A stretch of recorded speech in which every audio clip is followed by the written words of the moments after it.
Today, I'll be featuring the ZF-6, Tier 7 premium German destroyer, and I think one of the most underrated destroyers at Tier 7. During the short 2-week update in January 2023, the ZF-6 received the exact same buff as the entire French destroyer line. In fact, the ZF-6 is a French destroyer under the guise of a German destroyer. I think historically this was, in fact, a French destroyer that was taken by the German Navy, Le Hardy class, or something along those lines. ZF-6, before this January update, had only one charge of the main battery reload booster. Now it gets two. As far as I know, that is really the only change. And I suppose it's an extra benefit to this ship, although I don't know that we really get much use out of it in this particular battle. This particular battle is more about the tactics we employ as a destroyer, because I've got to tell you guys, lately, over the past couple of weeks, the level of play that I've been seeing in the higher tier games at least has been, to put it charitably, subpar, and a lot of that comes down to destroyers instantly suiciding as soon as a game starts, and then depriving their team of the eyes and ears of that team with their absence, and they're going back to port. We want to avoid doing that. So initially when we spawned, we sort of went in between Alpha and Bravo, trying to determine which one would be the better one to go to. We ultimately decided on Bravo, which is now turning red, indicating that an enemy destroyer is inside of it, so we're parking just outside the cap. We don't want to give our position away just yet by slipping inside, and what do you know? The Kagero comes around the corner. As soon as he sees us, he smokes up. We get one shot into him with not a lot of damage, but that's okay. We can assume torpedoes will be on their way quite soon. We send some of our own torpedoes into the smoke screen. The Kagero is probably turning around, though, so these torps are not going to hit. We did remain spotted there because of the Richelieu, I think, behind the island, but we're able to drop spot and not take too much damage at all from either the Kagero or Richelieu. But okay, what do we do here? We could, and I think a lot of destroyer players might, try to push directly into the Kagero, but we're not going to do that. Why are we not going to do that? Well, because there's a Richelieu sitting out over there, and if we push forward and the Kagero spots us, the Richelieu is going to have a much easier time shooting us. Instead, we're going to go over here. We're going to try to put this island between ourselves and the Richelieu, and we're just going to kind of hang out and evaluate the situation. There are still 12 minutes left to go in the game. Nobody has sunk yet. Nobody's even claimed a cap yet. There's absolutely zero reason to play risky and play aggressive. And what do you know? Kagero decides to play aggressive for us, so we don't have to. He comes around the corner, decides to pick a fight with us. We instantly start smoking up and use one of the main battery reload boosters while shooting AP at the Kagero. Luckily, our battleship teammate behind us in, I think, the Republique comes in and secures the kill, which is just fine. I don't really care that I use the reload booster as long as the Kagero has been sunk. My goal here has been achieved. The cap is now free, and I'm able to take it while smoking up. And of course, I did deploy this smoke because I saw the Georgia there on the minimap, so I didn't want him to be able to shoot at me after the Kagero was sunk.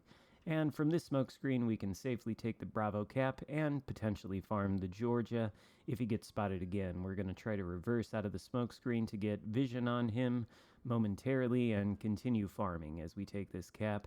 Richelieu is also probably, or maybe, pushing forward. We kind of want to get some intelligence data on his position. But the Richelieu behind me, or rather the Republique behind me that killed the Kagero, that's exactly the reason we didn't want to push aggressively into the Kagero. This is something you should keep in mind when you're playing a destroyer early on in the game and trying to contest caps. You need to see, does the enemy destroyer or does the enemy team have a presence around those capture circles? If so, if you get spotted inside the capture circle, they're going to shoot at you, and they may kill you, depending on how many there are and depending on what your position is. So it's important to pay attention to all of that and not play too aggressively when the risk is going to be too great. But now that we've capped the Bravo cap, we have to decide where are we going to go next. It looks like Charlie is pretty much secure by our team. We've got 4 ships up there, including our other friendly destroyer, and that cap circle is turning blue. On the Alpha side, we've got what appears to be like 3 battleships and almost certainly the other enemy destroyer. Because the Alpha cap is red, we haven't noticed the destroyer being spotted over by C, so we know there's a good shot he's in A. Unfortunately, the torps we put around the corner for the Richelieu missed. The Richelieu is apparently a little bit seasoned. He knows coming around islands near cap circles that have recently been capped by an enemy destroyer is a dangerous prospect, so he did slow down and he did avoid the torpedoes, but he's pushing in now, and we're just kind of leading him. He doesn't necessarily know we're here, but what we're sort of doing is kiting him. We're waiting for our torpedoes to come off cooldown. Looks like the Richelieu is going toward the Alpha cap. I think I might have just called it Charlie, the Alpha cap. And he's giving broadside to my teammates. You can see we've got like 3 battleships and a cruiser behind us. And we're just kind of evaluating what is the Richelieu going to do. We're not going to shoot at him. If we did that, we would of course be spotted. We don't have a smoke screen. We're far too close to the Richelieu. And while the ZF6 is quite an effective gunboat, it doesn't have a lot of HP. So it really can't do the open water gunboating type of thing. But now, as we're looking at the Richelieu, it looks like he's committing. He's turned his bow in toward our teammates, and he's going to go forward, clearly. He's telegraphing his move. He's, in fact, going to turn a little bit. So we put the torpedoes out a little bit ahead on where he's turning and straight forward in case he decides to turn back in, and that'll pretty much be the end of the Richelieu. He might have dodged our first salvo, but he's not going to get so lucky a second time. He's flat broadside to the torps now, and the ZF6 torps, I don't think they do like a huge amount of damage, but they do enough damage to take out a broadside Richelieu. The enemy team has now lost 3 ships, completely unanswered. The Blues have lost 0, but we still can't push into this cap yet. At this point, we've taken both Bravo and Charlie, so there's absolutely 0 reason for anybody on our team to play aggressively. And what do you know?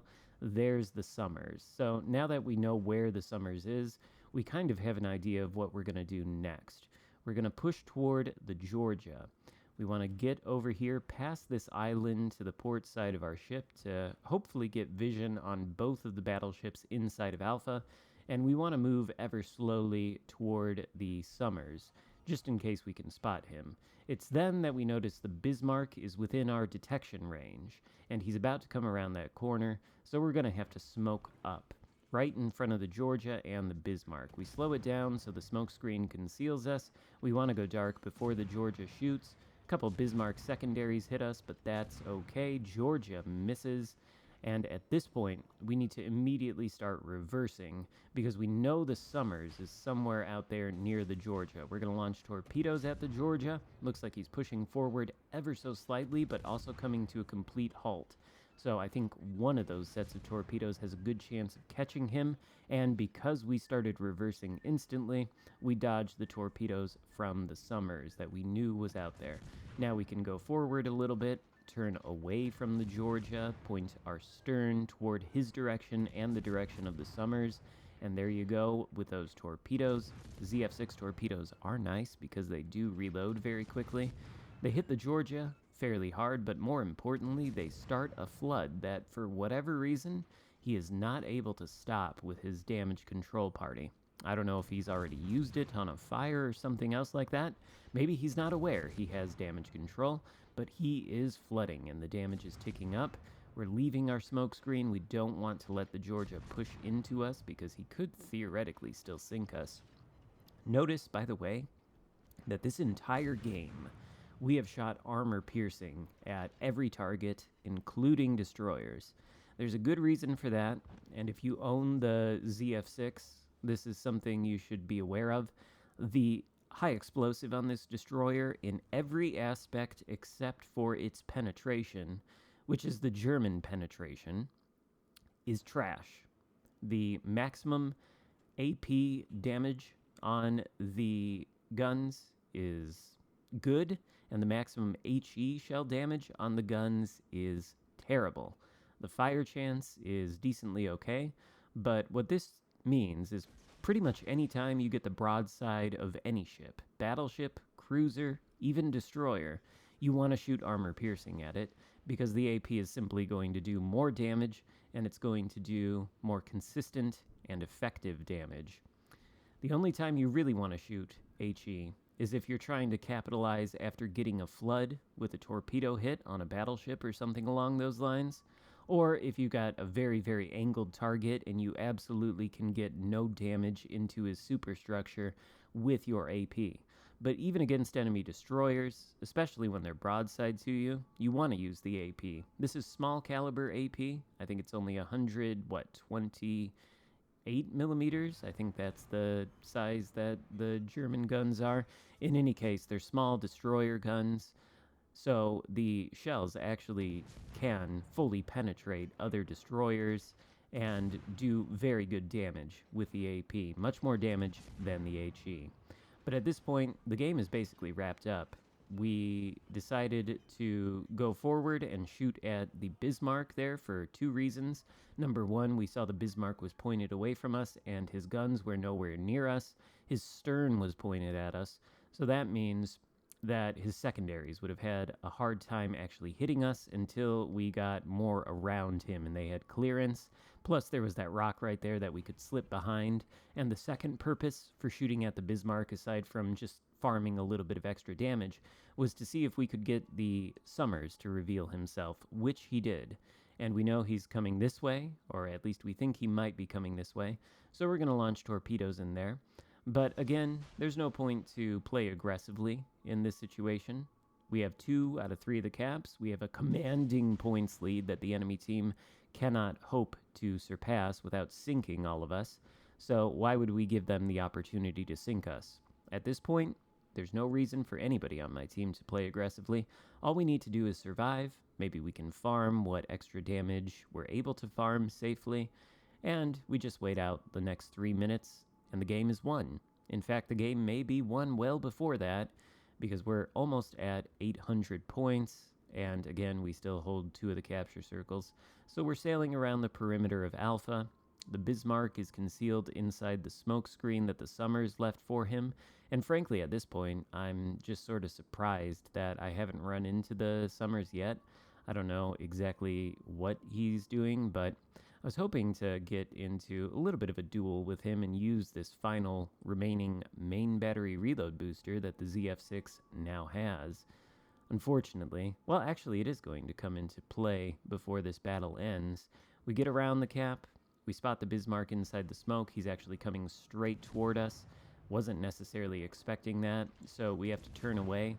Luckily, he's pointed bow on, so his secondaries are not going to be shooting at us, and his guns are not aimed this way, so we do have a little bit of time to farm him. And you can see, even while he's bow on to us, the armor piercing is able to penetrate his superstructure and do some, I don't want to say it's great damage, but I think it's better damage than what you'd be getting with the high explosive. And then when the Bismarck turns and gives us a little bit more broadside, suddenly the AP becomes much, much more effective into his superstructure. We're at 114,000 damage now. Nothing too huge, nothing too spectacular, but only the Summers is left, and apparently he's within line of sight. I was thinking he was still in that direction, but no, turns out he exited the cap and followed me, which I really wasn't expecting. There's his torpedoes. You can see he's getting some good damage in on us. Our turrets are a little bit slow in turning, which is unfortunate, but those torpedoes are all going to miss. We're nearly at 1,000 points. So we're going to try to shoot at this Summers. You can see here with this final remaining blow that we're about to send at the Summers, a full salvo that the AP does get full penetrations on destroyers and can be quite potent. Unfortunately, we don't get to see just how potent it can be because the battle ends with our glorious victory. Hope you enjoyed this look at the ZF6. Hope you found it helpful. If so, give it a thumbs up. Consider subscribing if you haven't already. And I will see you next time. Goodbye.